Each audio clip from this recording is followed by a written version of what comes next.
우리들이 요즘 많이 사용하는 말들 가운데 말을 줄여서 많이 사용하죠. 그 가운데 우리가 많이 쓰는 말이 근자감이라는 말이에요. 근자감이라는 게 뭔지 아세요? 근거 없는 자신감. 근거 없는 자신감. 네.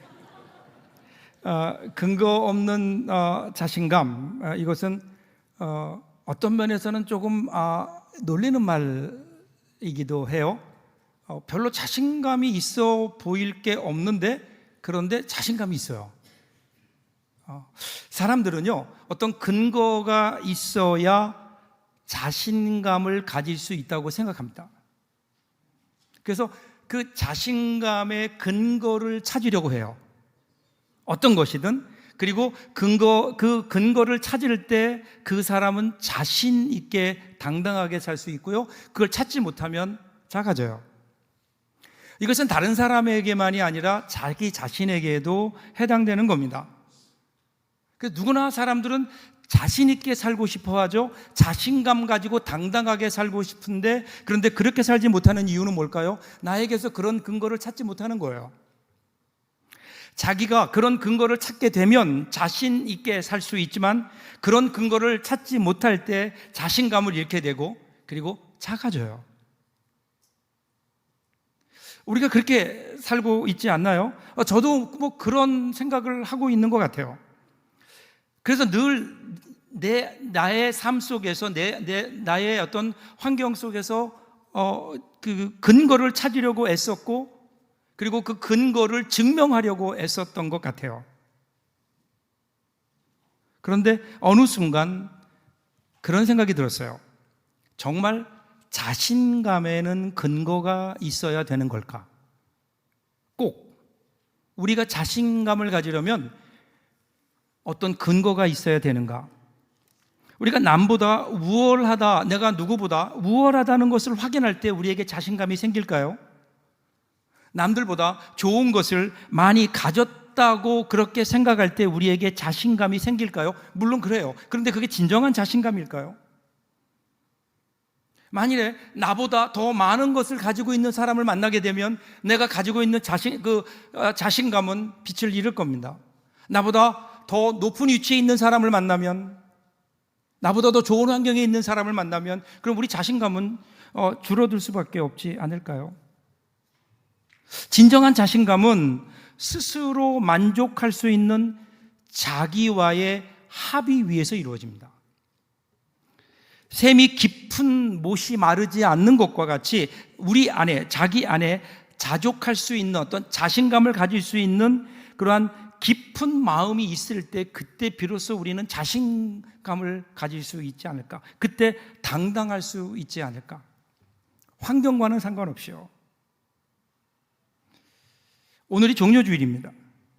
여러분, 예수님께서 예루살렘에 입성하실 때 사람들이 겉옷을 벗어서 땅에다 깔고, 그리고 종려나무 가지를 흔들고 올리브나무 가지를 막 흔들면서 주님을 맞았죠. 그런데 주님의 모습을 보면 주님은 그러한 환영에 절대 도취되지 않으셨다고요.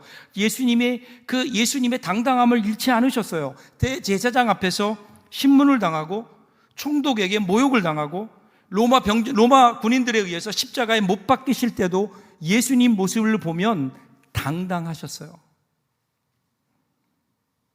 저는 예수님을 생각할 때마다 떠오르는 단어가 이 당당함이에요. 이것은요, 어떤 지갑이 든든한 사람의 당당함도 아니고요, 든든한 백을 가졌기 때문도 아니에요.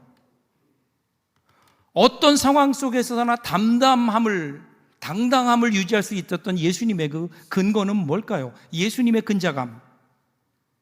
과연 그것은 무엇일까요?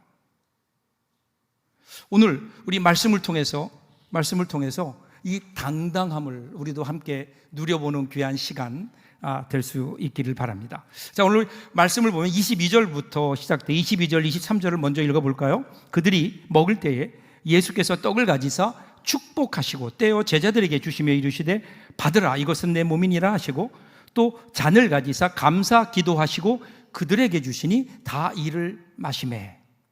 어디서 많이 들어본 거죠? 이 구절이 언제요? 성찬식 할 때. 여러분, 일부 예배 나오시면 매일 이 말씀을 제가 읽어요. 성찬하기 전에. 자, 이 예수님께서 십자가를 준비하시면서 제자들과 함께 마지막 식사를 하시는 거예요. 근데 그 식사가 유월절 식사예요. 유월절 식사. 유월절 식사가 어떤 걸까요?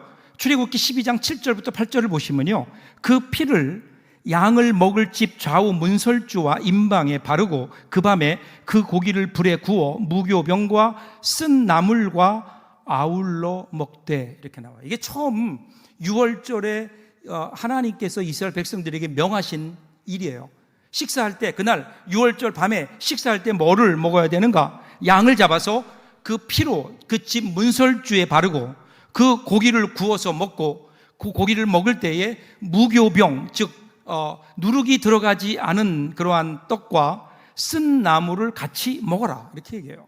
그럼 왜 이것을 먹으라고 구체적으로 말씀하셨을까요? 왜 양의 고기를 구워 먹고 무교병, 즉 누룩이 들어가지 않은, 반죽돼서 발효되지 않은 그러한 반죽으로 만든 떡을 먹고 그리고 쓴 나물을 먹으라고 했을까요?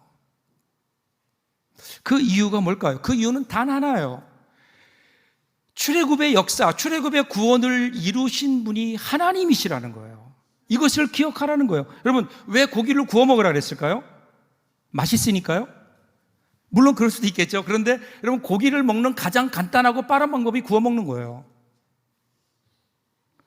왜 누룩이 들지 않는 빵을 먹으라 그랬을까요? 빵을 만들려면 그럼 반죽을 해서 거기에 누룩을 넣고 이스트를 넣고 그리고 부풀게 발효된 다음에 그것으로 빵을 만들어야 빵이 맛있잖아요. 그냥 밀가루를 막 반죽해가지고 빵을 만들면, 여러분 그런 거 먹어보셨어요? 진짜 이상해요. 나물도 왜 쓴 나물일까요? 이 쓴 나물은요, 원래 이스라엘 백성들이 고기를 먹을 때 같이 먹던 나물이 있는데 이 나물이 쓴맛이 있어요. 그래서 그 나물을 미리 뜯어다가 물에다가 하루 정도 불려요. 그래서 쓴맛을 빼요. 그리고 나서 그것을 나물로 같이 먹는 거거든요. 그런데 지금 그걸 할 시간이 없는 거예요. 이들이 준비한 게 아니라는 거예요. 이 출애굽의 역사, 출애굽 구원의 역사는 이스라엘 백성들이 준비해서 이루어진 게 아니에요. 어느 날 갑자기 하나님의 은혜가 정말 도둑같이 임한 거라고요. 그들은 전혀 준비하지 못했어요. 그러니까 고기도 구워 먹을 수밖에 없고, 떡을 먹어야 되는데 떡을 반죽을 해놓지 못했으니까 그냥 밀가루를 급하게 만들어서 먹고, 그리고 그 나물도 그냥 쓴 채로 먹을 수밖에 없는 급박함이 거기에 있었다는 거예요. 왜 그렇게 급할 수밖에 없었는가? 준비하지 못한 거예요. 왜 준비하지 못했어요? 하나님이 어느 순간 이루신 일이라는 거예요. 여러분, 이 출애굽의 역사는 그러기에 이스라엘 백성들이 힘을 모아서 봉기한 게 아니라고요. 하나님께서 전적인 100% 하나님의 은혜로 그들을 이집트의 노예에서 구원해 내셨다. 이거 잊지 말아라. 그래서 하나님께서는 양을 구워서 먹고 불에 구워서 먹고 쓴 나물을 먹고 무교병을 먹으라, 이렇게 말씀하신 거예요. 그래서 유월절이 되면 이스라엘 백성들은 정말 이 음식을 먹으면서 무엇을 기억해야 돼요? 하나님의 은혜예요. 우리를 구원하신 전적인 하나님의 은혜. 원래 우리는 이집트에서 노예 생활하고 있던 그러한 노예들이었는데 하나님의 은혜로 말미암아 우리를 구원하셔서 하나님의 백성으로 삼아 주셨다. 절대로 이 은혜 잊지 말아라. 이것이 유월절 식사의 메시지인 거예요. 이 유월절에 예수님께서 제자들과 함께 식사를 하세요. 근데 이번에는 예수님의 유월절 식사는 조금 달라요. 먼저 떡을 가지시고 축복하시면서 제자들에게 나누어 주시죠. 그러면서 이것을 너희들이 먹어라. 이는 너희를 위하여 주는 나의 몸이다. 이렇게 말씀하세요. 포도주를 가지고 잔을 드시고 포도주를 따라서 주시면서 이것은 너희를 위한 나의 피다. 이렇게 말씀하시는 거예요. 왜 그럴까요? 지금 여러분, 유월절 어린 양, 이스라엘 백성들을 구원하기 위해서 그날 밤에 주어졌던 그 어린 양의 성취가 예수님인 거예요. 여러분, 유월절이라고 하는 그 사건은 그림자예요. 실체는 예수 그리스도의 십자가 사건이에요. 예수님이 유월절 어린 양이 되셨어요. 온 인류를 위해서, 저와 여러분을 위해서 유월절 어린 양이 되셨어요. 그래서 우리를 위해 십자가에 죽으실 거예요. 그러니까 어떻게 하는가? 거기에 십자가에 죽으시는 그 사건을 기억해라. 너를 위해서 찢겨지는 내 몸을 너희가 먹어라. 거기서 흘리는 그 피를 너희가 마셔라. 이것은 뭘까요? 먹고 마시는 것은 내가 가장 가까이 할 수 있는 일이라고요. 내 안에 그것을 두는 일이라고요. 그래서 이것을 먹고 마시라고 하는 거예요. 그 주님의 은혜를, 십자가의 은혜를 잊지 말아라. 그러면서 24절 보세요. 이르시되 이것은 많은 사람을 위하여 흘리는 나의 피 곧 언약의 피다. 언약의 피다. 우리 성경에는 그냥 언약의 피다 이렇게 나왔는데, 그런데 고대 사본들을 보면 새 언약의 피다 이렇게 많이 번역을 했어요. 언약인데 어떤 언약이에요? 새 언약이에요. 새 언약이면 옛날 언약도 있겠죠. 그 옛날 언약이 뭐예요? 옛날에 모세가 시내산에서 하나님께 받았던 율법, 그 율법의 언약이 있잖아요. 그 언약은 뭐예요? 행위가 중요해요? 율법을 지켜 순종해야 되는 거예요?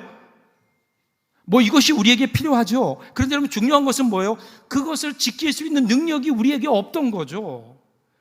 하나님 말씀대로 살고 싶어요. 율법대로 살고 율법을 따라 지키고 싶어요. 그런데 우리가 그것을 지키기에는 우리가 연약해요. 그래서 예수님께서 다시 이 땅에 오셔서 그들과 새 언약을 맺으시는데, 그 새 언약은 뭐냐면요, 우리의 순종을 전제로 하지 않아요. 우리가 율법을 지키는 것을 전제로 하지 않아요. 그냥 용서해 주시는 거예요. 우리의 행위나 공로 위에 시작되는 언약이 아니라 철저하게 예수 그리스도의 십자가의 죽으심 앞에 먼저 우리를 위해 죽으시는 거예요. 우리의 연약함을 위해서, 우리의 죄를 위해서, 우리의 연약함까지도 품으시고 십자가에 죽으시는 거예요. 미리 용서하신 거예요. 그리고 그 위에 구원의 언약을 세우신 거라고요. 그래서 예수 그리스도의 죽음으로 미하는 잔과 떡을 먹고 마시면서 우리는 우리 안에 나를 위해 십자가에 죽어주신, 나의 연약함까지도 용서해 주시고 내 죄까지도 미리 용서해 주시는 하나님의 그 놀라운 은혜 위에 살아가는 거 아니에요? 이것이 여러분 성만찬의 은혜인 거예요. 성만찬의 은혜인 거예요.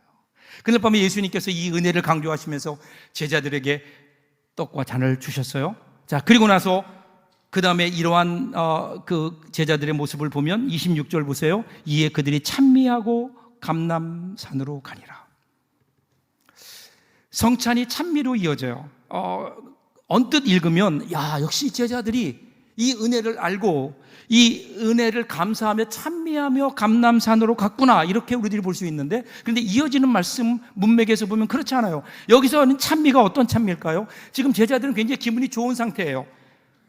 먹고 마시고 배도 부르고 이제 뭔가 되는 거예요. 지금까지 3년 동안 예수님을 따라다녔는데 드디어 예수님께서 뭔가를 하시겠구나, 이제 뭔가 예수님께서 이 땅에 큰 일을 이루시겠구나, 나도 그 일의 주역이 될 수 있겠구나. 예수님을 가장 가까이 따랐잖아요. 그들은 겉으로는 어쩌면 시편 118편의 찬양을 불렀을지 몰라요. 그런데 그들의 속마음은 드디어 나도 한자리 할 때가 되었다, 드디어 나도 뭔가 이 땅에 의미 있는 존재로 살아갈 수 있게 되었다, 이런 생각하지 않았을 거예요. 그런데 여러분, 그때 예수님은 어떤 생각하셨어요? 불과 몇 시간 후면 예수님이 체포되세요. 그리고 십자가에 죽으실 거예요. 그런데 이러한 예수님의 마음과는 상관없이 제자들은요, 승리의 노래를 부르면서 지금 감람산을 향해 푸른 꿈을 안고 나가고 있는 거예요. 이런 제자들을 보신 예수님 마음이 어땠을까요? 그래서 예수님께서 이렇게 말씀하세요. 27절 보세요. 예수께서 제자들에게 이르시되 너희가 다 나를 버리리라. 이는 기록된 바 내가 목자를 치리니 양들이 흩어지리라 하였습니다. 예수님께서는요, 스가랴 선지자의 말씀을 인용하세요. 그러면서 하나님이 목자를 치심으로 양떼가 흩어질 것이다 라는 말씀을 인용하시면서 제자들이 주님을 버릴 것이다, 예수님을 버릴 것이다. 여기 버리리라, 이 말은요, 실족하여 넘어지다, 믿음을 포기하다, 이런 뜻이에요. 그러니까 예수님께서 체포되시고 십자가에 죽으시는 모습을 보면서 그들은 실족할 것이고 믿음에서 떠날 것이다, 이렇게 예수님이 말씀하시는 거예요. 그러면서 28절 보세요. 그러나 내가 살아난 후에 너희보다 먼저 갈릴리로 가리라. 그러니까 예수님께서 그럼에도 불구하고 나는 부활할 것이다, 부활하신 후에 그 다음에 예수님이 어디 가세요? 갈릴리로 갈 거다. 왜 갈릴리로 갈 것이라고 말씀하셨을까요? 갈릴리가 어떤 곳이에요? 예수님과 제자들이 처음 시작했던 곳이라고요. 왜 거기서 만나자 그랬을까요? 다시 시작하자는 거예요. 여러분, 우리가 살면서 한평생 하나님의 말씀대로 살고 한치도 벗어나지 않고 둘러가지도 않고 조금도 때묻지도 않고 부끄럽지도 않고 언제나 올바르게 똑바로 깨끗하게 떳떳하게 살아갈 수 있다면 얼마나 좋겠어요. 근데 과연 우리가 그런가요? 우리의 삶을 보면 그렇지 않잖아요. 어느 순간 우리는 주님이 가셨던 그 길을 따라가는데 어느 순간 돌아보면 우리는 내가 가고 싶은 내 욕심의 자리에 서 있다고요. 물론 여러분, 잘못 가지 않고 주님이 가신 그 길을 향해 갈 수 있다면 얼마나 좋겠어요. 빗나가지 않으면 좋죠. 그런데 과연 가능한 일일까요? 오늘 저와 여러분의 삶을 돌아보세요. 이것이 가능한 일일까? 더 큰 문제는 뭐냐면요, 이런 일들이 앞으로 일어나지 않는다는 보장이 없다는 거예요. 우리가 잘못했어요. 잘못된 길을 갔어요. 그래서 다시 주님께 돌아왔어요. 그것으로 끝나면 좋겠는데 그렇지 않아요. 돌아왔더라도 어느 순간 보면 다시 그 길로 갈 수 있는 길은 언제나 열려져 있다는 거예요. 잘못을 되풀이할 수 있다는 거예요. 그럼 어떻게 해야 돼요? 그러니까 예수님이 갈릴리로 오라는 거예요. 갈릴리로. 너희가 실패했느냐? 걱정하지 말아라. 우리에게는 갈릴리가 있다. 갈릴리가 어떤 곳이에요? 다시 시작할 수 있는 곳이라고요. 우리가 100번 실패하면 101번째 다시 시작하면 되는 거예요. 이것이 여러분 하나님의 은혜가 아닐까요? 바꿔 얘기하면 예수님은요, 결코 내가 너를 포기하지 않을 거다. 네가 비록 실패할 거다. 오늘 밤에 네가 분명히 나를 부인할 거다. 나를 실패하고 나를 버리고 너희들이 믿음의 길에서 떠나간다 하더라도 나는 결코 너희들을 포기하지 않을 거다. 처음 시작했던 곳 갈릴리. 주님이 다시 한번 성만찬에 이어서 이 은혜를 말씀하세요. 그런데 제자들은요, 이걸 잘 못 알아듣는 것 같아요. 이 예수님의 은혜를 못 알아들어요. 그래서 이런 이야기를 들은 베드로가 나서서 뭐라 그래? 29절 보세요. 베드로가 여쭤오되 다 버릴지라도 나는 그리하지 않겠나이다. 여러분, 저는 이 베드로의 이 진심을 저는 이해해요. 베드로의 결심과 각오는 결코 허언이 아니었어요. 정말 그의 진심이었을 겁니다. 문제는 그렇게 살 수 있는 능력이 없다는 거예요. 연약함이에요. 베드로뿐 아니라 다른 모든 제자들도 동일한 말로 그 각오를 다짐했어요. 그런데 어떻게 됐어요? 결과는 다 도망갔어요. 여러분, 우리 힘으로 주님 따라갈 수 없잖아요. 나의 능력으로 주님이 가셨던 그 길을 어떻게 우리가 따라갈 수 있겠어요? 이렇게 장담하는 베드로를 향해서 예수님 뭐라고 말씀하세요? 30절, 예수께서 이르시되 내가 진실로 너에게 이르노니 오늘 이 밤 닭이 2번 울기 전에 내가 3번 나를 부인하리라. 우리는 이미 알고 있죠. 베드로가 3번이나 모른다고 부인했잖아요. 대제사장 가야바의 집에 갔을 때 작은 소녀 하녀 한 명이 베드로를 노려보면서 이 사람이 예수와 함께 있던 사람이라고 내가 봤다고. 그러니까 베드로가 뭐라 그래요? 무슨 말이냐고, 나는 그런 사람을 모른다고. 그러니까 옆에 있던 사람이 그걸 보면서 아닌데, 그때 나도 봤는데, 그때 예수와 함께 있었는데. 그러니까 베드로가 이제는 또 단호하게 얘기해요. 예수가 누구야? 나는 예수의 예자도 모른다고. 그 옆에 있던 사람이 더 강경하게 얘기했어요. 분명하다고, 내가 보았다고. 그때 예수와 함께 있었던 사람이라고. 그랬더니 그때 손사래를 치며 얘기해요. 나는 그 예수란 사람을 알지도 못한다. 당신이 무슨 소리를 하는지 난 알지 못하겠다. 이 말을 마치기도 전에 그때 닭이 울어요. 닭이 울어요. 여러분, 이 닭의 울음소리가 들려오니까 베드로는 비로소 꿈에서 깬 것처럼 자기의 실체를 인식하게 됩니다. 베드로는 바깥으로 나가서 통곡하며 울죠. 어떤 통곡일까요? 아무것도 할 수 없다는 절망감. 자기가 한 말도, 불과 몇 시간 전에 했던 이야기도 책임지지 못하는 자신의 연약함. 여러분, 이것이 허망한 장담의 쓸쓸한 결말 아닐까요? 여러분, 저는 베드로와 제자들의 이런 장담이 거짓이나 위선이라고 생각하지 않아요. 분명히 그들에게는 그런 마음이 있었어요. 그런 열정이 있었어요. 정말 그들은 그럴 수 있다고 생각했을 거예요. 예수를 위해서라면 내가 목숨까지 내놓을 수 있다고 생각했을 거예요. 그런데 그들이 몰랐던 게 하나가 있다고요. 그것은 그들의 연약함이에요. 결코 그것을 그들의 이 장담은대로 살 수 없다는, 이뤄낼 수 있다는 그 연약함을 자기들이 몰랐던 거예요. 연약함. 여러분, 오늘 이거 우리의 모습이기도 그렇지 않을까요? 우리가 신앙생활하면서 과연 우리는 무엇으로 주님을 따라갈 수 있을까? 고린도후서 12장 10절에 사도 바울이 이렇게 고백해요. 그러므로 내가 그리스도를 위하여 약한 것들과 능욕과 궁핍과 박해와 곤고를 기뻐하노니 이는 내가 약한 그때에 강함이라. 사도 바울이 그렇게 얘기해요. 자신의 약한 것을 기뻐하래요. 왜냐하면 그 약함이 곧 우리의 강함이 되기 때문이라는 거예요. 여러분, 우리 인간의 연약함 앞에는요, 두 갈래 길이 놓여져 있어요. 하나는 그 연약함 앞에 포기하는 거예요. 절망하는 거예요. 나는 왜 이것밖에 안 될까? 자포자기하는 거예요. 또 하나의 길은요, 그것을 약함을 솔직히 인정해요. 그리고 하나님께 나아가는 거예요. 성경에 나오는 믿음의 사람들 보세요. 다 우리처럼 연약한 사람들이었어요. 연약함이 있었어요. 근데 그들이 이 연약함을 통해서 하나님을 찾았어요. 하나님을 만났어요. 하나님의 능력을 힘입었어요. 그래서 그는 하나님의 일을 하는 사람으로 바뀌어지게 된 거예요. 연약함을 인정할 때 거기에 하나님의 강함이 머무는 자리가 아닐까요? 근데 우리는 우리의 연약함을 인정하지 못해요. 여전히 우리는 내 힘으로, 내 열심으로, 내 생각으로, 나의 지혜로 내가 하나님께 나아갈 수 있다, 예수님께 나아갈 수 있다.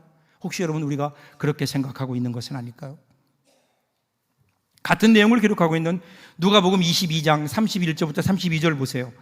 예수님이 이렇게 말씀하세요. 시몬아 시몬아, 보라, 사탄이 너희를 밀가부로 뜻하려고 요구하였으나 그러나 내가 너를 위하여 내 믿음이 떨어지지 않기를 기도하였노니 너는 돌이킨 후에 너의 형제를 굳게 하라. 예수님이 이미 알고 계셨다고요. 그들이 지금 그렇게 장담하지만 사탄의 손아귀에 들어가서 밀이 까불리는 것처럼 흔들리고 결국 그들은 주님을 떠날 것임을 알고 계셨어요. 그럼에도 불구하고 주님은 그들의 넘어짐을 내다보시면서도 실망하지 않으셨어요. 오히려 그들이 그 가운데 꺾이는 것을 원치 않으셨어요. 그래서 꺾여도 절망하지 않을 수 있는 근거는 어디에 있어요? 주님께서는 택하신 사람들을 결코 끝까지 놓지 않는다는 거예요. 그래서 주님이 뭐라고 말씀하세요? 내가, 베드로, 네가 다시 돌아올 때는 너의 형제를 굳세게 하여라. 격려하세요. 예수님이 이미 알고 계세요. 실패할 것을 알고 계세요. 그럼에도 불구하고 주님은 그들을 위해 기도하세요. 이 가없는 신뢰, 이것이 그 사람들을 예수님의 제자로 만드는 거 아니에요? 매 순간 우리는 넘어질 수 있어요. 그럼 어떻게 될까요? 매 순간 우리는 일어나면 되는 거예요. 여러분, 어떤 순간에도 나는 결코 넘어지지 않을 것이라고 장담하지 마시라고요. 내가 나를 믿지 못해요. 그러기 우리는 내가 나를 믿는 것이 믿음이 아니라 나를 하나님의 은총의 손길에, 하나님의 그 은혜의 손길에 어떤 순간에도 포기하지 아니하시는, 나를 붙들어 주시는 하나님의 은혜의 손길 안에 나를 놓는 거라고요. 이 손길을 우리들이 신뢰할 때 그때 우리 속에요, 힘이 생겨요. 당당함이 생겨요. 다시 시작할 수 있는 용기가 생겨요. 여러분, 이것이 우리의 거룩한 근자감이 아닐까요? 오늘이 종려주일입니다. 십자가, 그 고난의 자리, 죽음의 자리를 향해 담대하게 걸어가시는 예수님의 모습. 여러분, 어떻게 보면 예수님의 근자감은 과연 그 근거는 어디에 있을까요?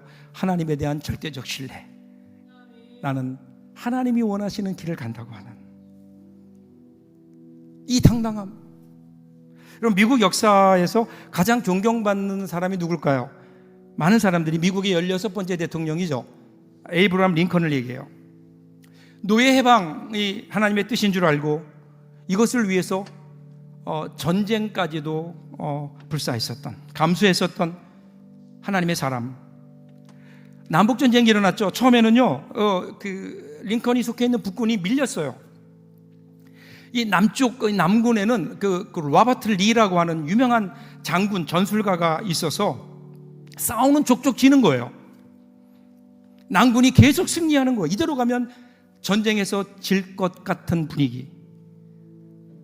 그래서 링컨 대통령과 그다음에 북군의 참모들이 모여서 함께 회의를 하고 마지막 내린 결론이 뭐냐면요, 하나님이 우리 편이 되시는 길밖에 없습니다. 하나님이 도와주셔야 됩니다. 그러니까 하나님이 우리 편이 되어 주시도록 기도합시다. 근데 그때 회의를 주재하던 그 에이브러햄 링컨이 유명한 말을 하잖아요. 아니라고. 하나님께 우리 편이 되어 달라고 기도하기보다 우리가 하나님 편에 서게 해달라고 기도하자고. 우리가 하나님 편에 서게 해달라고. 여러분, 이 당당함, 우리가 살아가면서 하나님을 내 편으로 만드는 것이 아니라 우리가 하나님 편에 설 때 비로소 우리는 당당할 수 있지 않을까요? 나의 이익을 위해서 하나님을 끌어들이는 것 아니라 하나님의 영광을 위해서 하나님의 일을 할 수 하는 그 당당함. 그래서 에이브러햄 링컨은요, 평소에 항상 암살의 위협을 느끼고 있었거든요. 이렇게 얘기해요. 만약 내가 암살자의 손에 죽어야 하는 것이 하나님의 뜻이라면 나는 그것을 기쁨으로 받아들일 겁니다. 그러나 그때까지는 나의 의무를 다할 겁니다. 그리고 나머지는 하나님께 맡길 겁니다. 여러분, 이 당당함, 사도 바울은 그리스도인들의 모습을 이렇게 설명해요. 고린도후서 6장 10절에 근심하는 자 같으나 항상 기뻐하고 가난한 자 같으나 많은 사람을 부유하게 하고 아무것도 없는 자 같으나 모든 것을 가진 자. 여러분, 얼마나 아름다운 모습이에요. 이것이 오늘 우리의 모습 되어야 되지 않을까요? 무엇을 가져서가 아니에요. 무엇이 되어서도가 아니에요. 겉으로 볼 때는 아무것도 없어 보이는데, 그런데 당당할 수 있는 이유는 뭘까요? 우리 안에 보화가 있기 때문에 그래요. 우리 안에 우리 예수님이 계시기에, 우리 하나님의 은혜가 있기에, 우리 하나님이 함께 하시기에, 그 어떤 경우라도 나를 포기하지 아니하시고 나를 붙들어 주시고, 내가 죄 가운데 있더라도 나를 그 죄 가운데 용서하시고 꺼내주실 그분이 계심을 알기에, 그분의 그 가없는 은혜가 오늘도 나를 붙들고 있기 때문에 어떤 것도 두렵지 않은 거예요. 그래서 다윗이 골리앗을 향해 두렵지 않게 나아갈 수 있었죠. 오늘 우리의 모습은 어떨까요? 당당하게 사십시오. 예루살렘 십자가를 향해 당당하게 나가셨던 주님처럼 우리 하나님 은혜 위에서 당당하게, 특별히 고난주간 힘내서 고난을 이기며 살아가는 당당한 그리스도인들 될 수 있기를 주님의 이름으로 축복합니다. 기도하겠습니다.